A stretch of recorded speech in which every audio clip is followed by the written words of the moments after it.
I'm Mr. McBrien. This is TEJ20, Drivers. The Ontario curriculum would like for us to be able to connect and configure the hardware for a personal computer system. And this is what we'll talk about today. So for starters, we need to understand what these things drivers are. Every hardware device needs an interpreter. It needs to have documentation of some standard modes of communication to allow it to talk to a computer and allow the computer to talk to it. And any given piece of hardware will have some things that are unique to just it. So we have to teach operating systems how to talk to a given device. So let's imagine that we're developing a new piece of hardware today. So a manufacturer decides to develop something new. They have to decide who's going to use it. If it's not going to be a standalone device, and these are more and more rare these days, they have to decide what platform will interface with it, whether it's Linux, Windows, Apple, or some custom devices that will interface with it. When they make that decision, then they have to decide what versions of each one of those systems will interact with it. And finally, which architectures. And typically, for each platform version architecture combination, there has to be a unique driver coded to allow for communication. For this reason, some hardware manufacturers will simply make the decision not to support some operating systems or platforms. So we have to go out there then, if we have a new piece of hardware, and we have to find the right driver for it, the right interpreter for a given piece of hardware for our system. The good news here is that modern operating systems are designed to find the right driver fairly automatically. So for Windows 7, we start add a device, and we follow the wizard to go ahead and find that driver. And most modern operating systems have some version of this workflow, some tool that'll help you find that driver. So if your computer is connected to the internet, and if your device is configured correctly on your computer, the system should find a driver automatically from the manufacturer. But in some cases, it won't be possible to do this. It may be an old piece of hardware, or it may not be completely compliant with this workflow. When this happens, we have to manually search for the driver online. Now, there's one key point when it comes to this. Wherever possible, get your driver from the manufacturer's website directly. If you don't, craziness can ensue. Alright, so obviously we're concerned with Linux in this class because of our Linux build. Now, the Linux user base is smaller than the Windows user base. In addition, there are lots and lots of different flavors of Linux. And so there are some manufacturers who simply don't see enough value in creating a Linux driver for their tools. Linux drivers, however, can be found for many devices, coded by the Linux community, but it is hit or miss whether this will happen. So if you have a given piece of hardware and you want to run it on Linux, it may simply not be possible. And for this reason, many Linux aficionados go ahead and run a dual boot system, and so have some version of Windows, whether grudgingly or happily, available on a different partition on their hard drive so that they can run given pieces of hardware. Now, installing Windows from a generic installation can actually disable key components, even key components as integral to the function of the computer as network or graphics cards. So you may find these things not operating optimally if you reinstall Windows from a generic disk. So we may have to go and download drivers for those components before our build computer will display optimally and before it'll connect to the internet. Now here's a tip. If you're going to reinstall Windows on your computer, it's a good idea to go and find all the drivers for the hardware that you have and place that on a USB flash drive before you start the reinstall of Windows. Now, you may have bought a new computer recently. You didn't have to do this. You didn't have to go and find drivers for your network card and for your video card in order to have your computer work well. You simply install Windows from a disk. The reason for this is that Microsoft has an agreement with most computer manufacturers to allow those manufacturers to include key drivers in the Windows installation. And they include those to their users as part of a specialized OEM copy of Windows. Now, if you buy a computer, it's a good idea to back up that version of Windows because it contains all those drivers as part of its basic installation. So make a backup of that version of Windows and keep it safe, because that ISO of Windows is designed for your computer and will have it up and running a lot faster than using a generic installation later. So if you buy a computer package, it'll almost always be bundled with an operating system. It'll often be pre-installed, so the disk is not shipped with the computer. This is just to save cost. As soon as you purchase that computer, you should go to the manufacturer's website, not Microsoft. Go to the manufacturer's website and download that ISO for your computer. You'll need the serial number for your computer to do so. Burn a DVD of that operating system, keep it safe. It has all the drivers for your computer as it came shipped from the manufacturer, and it's the easiest way to get your computer up and running quickly. Now, if you're not sure if this is legal, it is absolutely legal. You have a license for Windows for this computer as part of that OEM package. So this is completely legal to use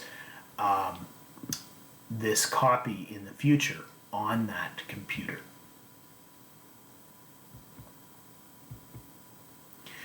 Now, this is great.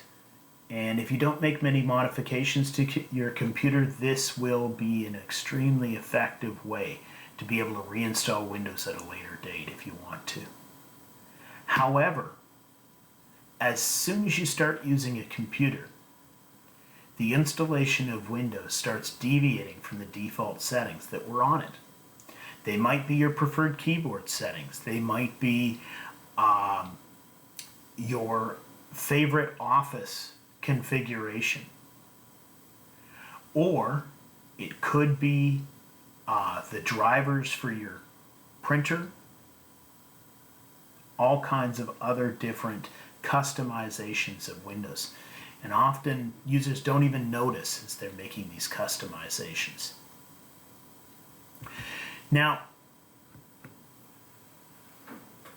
each customization that you make, every piece of hardware that you install, every change in setting, this work will be lost if you have to reinstall Windows at a later date.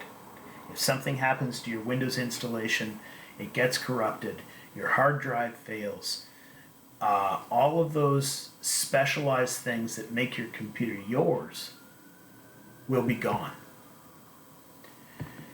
You don't have to go back to that OEM version. You don't have to go back to that default version that doesn't have your personal fingerprints. There is a tool inside Windows for you to back up not just Windows, but your version of Windows. So you can create your own system image, create this backup, and if anything ever happens to your installation of Windows, you can return Windows back to that date at which you made the backup. So this is a very good idea to go ahead and create that backup of Windows once you have everything working the way you want to. Now, if you didn't make a copy, manufacturers are expected to retain copies of their Windows ISO. If you've still got your registration numbers, you should be able to go back to the manufacturer's site and download the correct ISO for your computer. Today, as of when this movie was made, Windows 7 ISOs were still generally available from the manufacturer, but with Microsoft retiring Win 7 in 2020, this is going to change very quickly. So if you're a Windows 7 user and you haven't already downloaded an ISO, you probably want to get to that. Okay, so we've talked a little bit about problems with computers. If you have a piece of hardware that stops working, one potential cause is just a corrupted driver, so the interpreter is no longer working with your system. Before you go out and buy a new, what have you, you name it, piece of hardware, new webcam, new document camera, new scanner, new printer, before you go and replace that component, it's a good idea to try to update or reinstall the driver for that component. Now, a tip about installation of printers and printers in general. To save costs, many printer manufacturers have now started offering universal print drivers that are intended to work for any kind of their printer. When you are installing a printer, resist the temptation to install these universal print drivers. Often they don't work for your special flavor of your printer or don't work optimally. It's a good idea to find the driver specific to your printer, and this one should work the best. Now, as far as finding drivers for given components when Windows doesn't automatically configure them, in Google you want to do a search specifying what you've got, the operating system, and the piece of hardware, and try to be as detailed as possible. And include, of course, the word driver.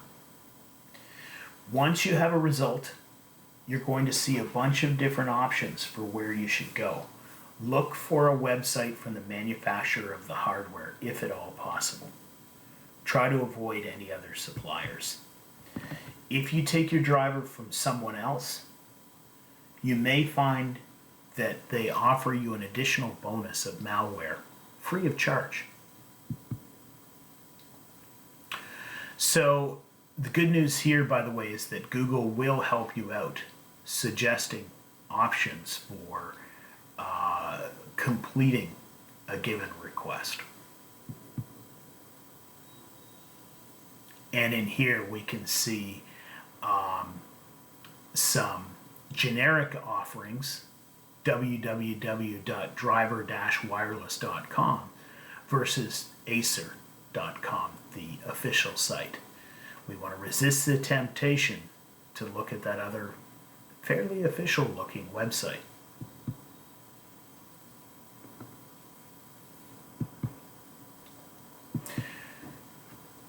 Now, most drivers, you can simply copy them to your machine and run them.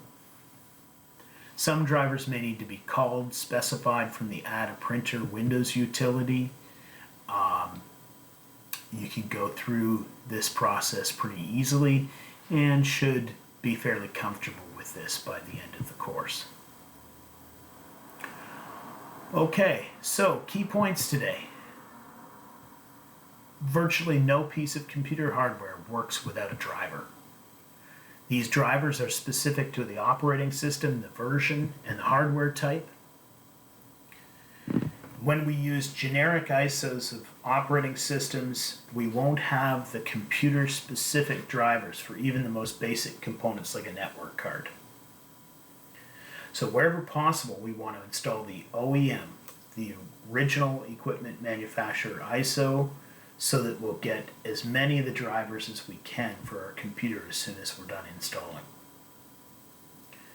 The good news here is even those drivers that don't install successfully, modern operating systems have made it easier and easier to find the drivers we need.